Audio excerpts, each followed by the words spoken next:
नमस्कार मित्रांनो, युद्ध आणि राजकारण यांच्या पलीकडे जाऊन सामान्यातल्या सामान्य माणसाच्या चेहऱ्यावर समाधान दिसेल असं प्रशासन चालवणं ही देखील एका राजाची सर्वात मोठी जबाबदारी असते। आपल्या याच प्रशासन कौशल्यामुळे छत्रपती शिवरायांचं आज जगभरात एक उत्कृष्ट राज्यकर्ता म्हणून नाव घेतलं जात आहे। सुरुवातीच्या काळात काही दिवसांसाठी शिवराय पुण्याजवळील खेडशिवापूर येथे एका वाड्यात वास्तव्यास होते। तेथे राहत असताना महाराजांनी त्या भागातील दुष्काळाचा प्रश्न समजून घेतला। तेव्हा महाराजांनी तिथल्या अंबिलवाड्यावर बांध घालून एक धरण बांधले आणि महाराजांनी याच धरणाचे पाणी 2 पाट घालून आजूबाजूच्या गावातून देखील फिरवले।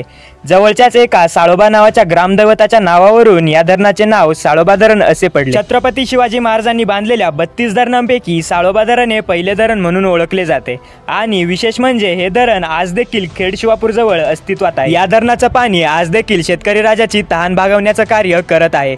त्यासाठी आपल्याला शिवछत्रपतींचे मानावे तेवढे उपकार कमीच आहेत। बाकी व्हिडिओ कसा वाटला खाली कमेंट मध्ये नक्की कळवा आणि अशाच नवनवीन इतिहासरम्य व्हिडिओसाठी आताच आपल्या चॅनलला सबस्क्राइब करा। भेटूयात पुढील व्हिडिओ, तोपर्यंत जय जिजाऊ, जय शिवराय, जय शंभूराजे।